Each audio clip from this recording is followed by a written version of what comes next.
ഒരു ചെറിയ ഗ്രാമത്തിലെ സർക്കാർ സ്കൂളിലാണ് ഞാൻ പഠിച്ചത്. ഉച്ചയ്ക്ക് ഭക്ഷണം കഴിക്കാൻ ഈ സ്കൂളിൽ നിന്ന് വീട്ടിലേക്ക് ഓടിയെത്താവുന്ന അകലത്തിലാണ് എന്റെ സ്കൂളും വീടും ഉണ്ടായിരുന്നത്. എല്ലാ ദിവസവും ഇത്തരത്തിൽ ഭക്ഷണം കഴിക്കാൻ വന്ന ശേഷം തിരികെ പോകുമ്പോൾ 25 പൈസയുടെ 50 പൈസയുടെ നാണയത്തുട്ടുകൾ അച്ഛൻ എന്റെ കയ്യിലേക്ക് വെച്ച് തരും. സ്കൂളിന് മുന്നിലെ വഴിയരികിൽ തേൻ മിഠായി, ഉപ്പിലിട്ട കാരക്ക ഇതൊക്കെ വിൽക്കുന്ന ചെറുകിട കച്ചവടക്കാരിപ്പുണ്ടാവും. ഈ പൈസ ഉപയോഗിച്ച് ഇവരുടെ കയ്യിൽ നിന്ന് ഇതുപോലെ എന്തെങ്കിലും മിഠായി വാങ്ങി കഴിച്ചുകൊണ്ടായിരിക്കും ഉച്ചയ്ക്ക് ശേഷം പലപ്പോഴും സ്കൂളിലേക്ക് എത്തുന്നത്.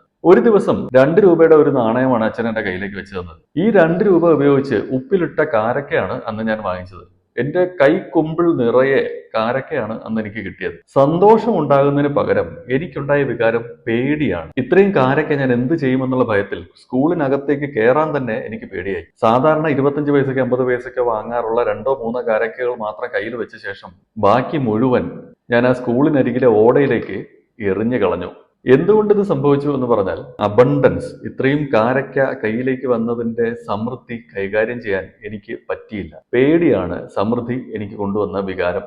അന്നേ എന്റെ കുഞ്ഞു മനസ്സിൽ കയറി കൂടിയിരിക്കുന്ന ബിലീഫ് സിസ്റ്റം സമൃദ്ധി എന്ന് പറയുന്നത് ഭയപ്പാടോടെ കാണേണ്ട ഒരു സംഗതിയാണ് എന്നുള്ളതായിരുന്നിരിക്കണം. ഇത്തരത്തിലുള്ള കോർ ബിലീഫ് സിസ്റ്റം ഉള്ളിൽ വെച്ചുകൊണ്ട് അതിന് മുകളിൽ നിങ്ങൾ എന്ത് മാനിഫെസ്റ്റ് ചെയ്യാൻ ശ്രമിച്ചിട്ടും കാര്യമില്ല. കാരണം നിങ്ങളുടെ ബ്രെയിൻ നിങ്ങളുടെ മാനിഫെസ്റ്റേഷന് അനുകൂലമായിട്ടുള്ള അവസരങ്ങൾ നിങ്ങളുടെ മുന്നിലേക്ക് കൊണ്ടുവന്നാൽ പോലും നിങ്ങൾക്ക് അത് എൻജോയ് ചെയ്യാനോ അത് അച്ചീവ് ചെയ്യാനോ സാധിക്കില്ല. ഇനി അഥവാ നിങ്ങൾ അത് സാധിച്ചാൽ തന്നെ നിങ്ങൾക്ക് അതിനോട് പേടി തോന്നുകയും എത്രയും പെട്ടെന്ന് അതിനെ ഉപേക്ഷിക്കാൻ നിങ്ങളുടെ മനസ്സ് വെമ്പൽ കൊള്ളുകയും ചെയ്യും. അതായത് നിങ്ങളുടെ മനസ്സിനെ ഇതിനായി പാകപ്പെടുത്തിയതിന് ശേഷം വേണം മാനിഫെസ്റ്റേഷൻ എന്ന് പറയുന്ന ആക്ച്വൽ പ്രോസസ്സിലേക്ക് നമ്മൾ കടക്കേണ്ടത്.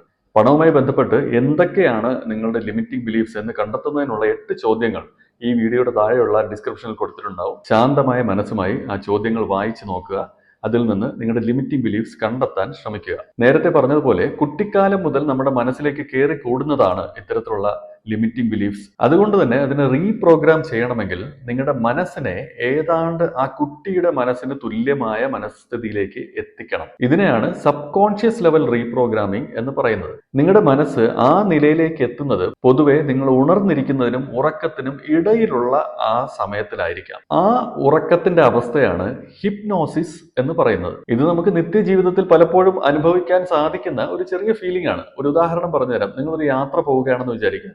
വളരെ അശ്രദ്ധമായി ദൂരേക്ക് കണ്ണു നട്ടിരിക്കുന്ന നിങ്ങൾ ചുറ്റുപാട് നടക്കുന്നതൊക്കെ മറന്ന് ഉറക്കത്തിനും ഉണർന്നിരിക്കുന്നതിനും ഇടയിലുള്ള ഒരു അവസ്ഥയിൽ ഇരിക്കാറുണ്ട്. ഒരു സ്ഥലത്ത് നിന്ന് നോട്ടം മാറ്റാതെ അശ്രദ്ധമായി ഇരിക്കുന്ന അവസ്ഥയിൽ പലപ്പോഴും നമ്മുടെ കോൺഷ്യസ് മൈൻഡ് അഥവാ അനലിറ്റിക്കൽ മൈൻഡ് മെല്ലെ ഉറക്കത്തിലേക്ക് പോവുകയും സബ് കോൺഷ്യസ് മൈൻഡ് ഉണർന്നിരിക്കുകയും ചെയ്യും.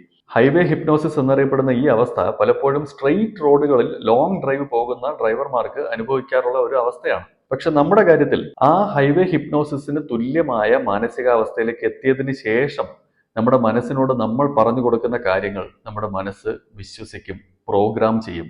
ഇന്ന് നമ്മൾ ചെയ്യാൻ പോകുന്ന മെഡിറ്റേഷനിൽ ഏതാണ്ട് ആ ഒരു മാനസിക നിലയിലേക്ക് നമ്മുടെ മനസ്സിനെ എത്തിച്ച ശേഷം നമ്മൾ തന്നെ നമ്മുടെ മനസ്സിനോട് പുതിയ സജഷൻസ് പറഞ്ഞു കൊടുക്കും. നിങ്ങൾ ഡീക്ലട്ടർ ചെയ്ത് വെച്ചിരിക്കുന്ന ഏറ്റവും സ്വസ്ഥമായ ഒരു ഇടം ഇതിനായി തിരഞ്ഞെടുക്കുക. ഇന്ന് നമ്മൾ ചെയ്യാൻ ഉദ്ദേശിക്കുന്ന ബ്രീതിങ് മെത്തേഡിന്റെ പേര് 369 ബ്രീതിങ് എന്നാണ്.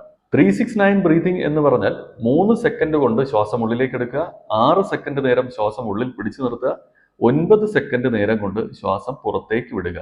പരമാവധി നമ്മുടെ സെൻസ് ഓർഗൻസ് വഴി ഉള്ളിലേക്ക് വരുന്ന സെൻസുകളെ കട്ട് ചെയ്തുകൊണ്ട് ഈ കാര്യം ചെയ്യുന്നതാണ് നല്ലത്. അതുകൊണ്ട് തന്നെ കണ്ണടച്ചിരിക്കുക, ശബ്ദങ്ങൾ കുറവുള്ള സ്ഥലത്തിരിക്കുക. നിങ്ങളുടെ മനസ്സിൽ ചിന്തകളുടെ ഭാരം ഒഴിഞ്ഞ് മനസ്സ് സ്വസ്ഥതയിലേക്ക് പോകുന്നത് വരെ എത്ര തവണ വേണമെങ്കിലും നിങ്ങൾക്കിത് ആവർത്തിക്കാം. മനസ്സ് ശാന്തമായി കഴിഞ്ഞു എന്ന് നിങ്ങൾക്ക് ബോധ്യപ്പെട്ട് കഴിഞ്ഞാൽ നിങ്ങളുടെ മനസ്സിനോട് ഒരു കൊച്ചു കുട്ടിയോട് നിങ്ങൾ പറയുന്നത് പോലെ സജഷൻസ് പറയാം. മുതിർന്നവർ കുഞ്ഞുങ്ങളോട് പറയുന്ന കാര്യങ്ങൾ അവരെത്ര വിശ്വാസത്തിലെടുക്കുമോ അതേ അളവ് വിശ്വാസത്തോടു കൂടി നിങ്ങളുടെ മനസ്സ് നിങ്ങളുടെ വാക്കുകളെ വിശ്വസിക്കും. വലിയ തോതിൽ പണം സമ്പാദിക്കുന്നത് തെറ്റാണ് എന്നുള്ള ചിന്തയാണ് നിങ്ങളുടെ ലിമിറ്റിംഗ് ബിലീഫ് എങ്കിൽ പണം സമ്പാദിക്കുന്നത് ഒരു തരത്തിലും ഒരു തെറ്റല്ലെന്നും ജീവിതത്തെ കൂടുതൽ മനോഹരമാക്കാൻ പണത്തിന് സാധിക്കും എന്നൊക്കെയുള്ള കാര്യങ്ങളാണ് ആ മനസ്സിനോട് നിങ്ങൾ പറഞ്ഞു ബോധ്യപ്പെടുത്തേണ്ടത്. നിങ്ങളുടെ മനസ്സിന് പൂർണ്ണമായ ബോധ്യം വരുന്നത് വരെ എന്തൊക്കെയാണോ നിങ്ങളുടെ മനസ്സിനെ നിങ്ങൾക്ക് പറഞ്ഞു ബോധ്യപ്പെടുത്തേണ്ടത് അത് മുഴുവൻ നിങ്ങൾക്ക് പറഞ്ഞു കൊടുക്കാം.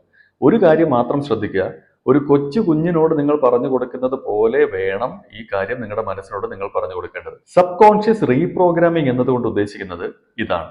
ഇനി നിങ്ങളുടെ കോൺഷ്യസ് മൈൻഡിനെ ബോധ്യപ്പെടുത്തുന്നതിന് ഒരു വിഷ്വൽ റീഇൻഫോഴ്സ്മെന്റ് കൂടെ കൊടുക്കാം. കാരണം കാണുന്ന കാര്യങ്ങളാണ് നിങ്ങളുടെ ബ്രെയിൻ കൂടുതൽ പ്രാധാന്യത്തോടു കൂടി റെക്കോർഡ് ചെയ്യുന്നത്. ആ കാരണം കൊണ്ട് തന്നെ ഒരു കാഴ്ചയായി ഈ കാര്യത്തെ നിങ്ങളുടെ ബ്രെയിനിനെ കാണിച്ചു കൊടുക്കുകയും കൂടെ ചെയ്താൽ കുറച്ചുകൂടെ സ്ട്രോങ് ആയിട്ട് ഈ ചിന്ത നിങ്ങളുടെ മനസ്സിൽ ബലപ്പെടാൻ സാധ്യതയുണ്ട്. വിഷ്വൽ കമാൻഡുകളാണ് ബ്രെയിൻ കൂടുതൽ സ്ട്രോങ് ആയിട്ട് ഉള്ളിലേക്ക് എടുക്കുക എന്നുള്ളതിന് ഒരു ചെറിയ ഉദാഹരണം കാണിച്ചു തരാം. നിങ്ങളുടെ കവിളിൽ തൊടു എന്ന് ഞാൻ പറഞ്ഞാൽ നിങ്ങൾ പലരും പലപ്പോഴും താടിയിൽ ആയിരിക്കും തൊടുന്നത്. കാരണം കവിളിൽ തൊടുക എന്ന് ഞാൻ വാക്കുകൾ കൊണ്ട് പറഞ്ഞ വസ്തുത നിങ്ങളുടെ മനസ്സിലേക്ക് കയറുന്നതിനേക്കാൾ കൂടുതൽ സ്ട്രോങ് ആയി ഈ വിഷ്വൽ സൈറ്റ് ആയിരിക്കും നിങ്ങളുടെ ബ്രെയിൻ എടുത്തിട്ടുണ്ടാവുക. അതുകൊണ്ട് തന്നെ നിങ്ങൾ കവിളിൽ തൊടുന്നതിന് പകരം താടിയിലായിരിക്കും തൊട്ടിട്ടുണ്ടാവുക. ഇത്തരത്തിൽ വിഷ്വൽ റീഇൻഫോഴ്സ്മെന്റ് ബ്രെയിനിന് കൊടുക്കുന്നതിന് വേണ്ടി മറ്റൊരു കാര്യം കൂടെ നമുക്ക് ഇന്ന് ചെയ്യാനുണ്ട്. ഇതിനായി നിങ്ങളുടെ ലിമിറ്റിംഗ് ബിലീഫ് കണ്ടെത്തി കഴിഞ്ഞാൽ അതിനെ ഒരു ചെറിയ തുണ്ട് കടലാസിൽ വ്യക്തമായി എഴുതുക.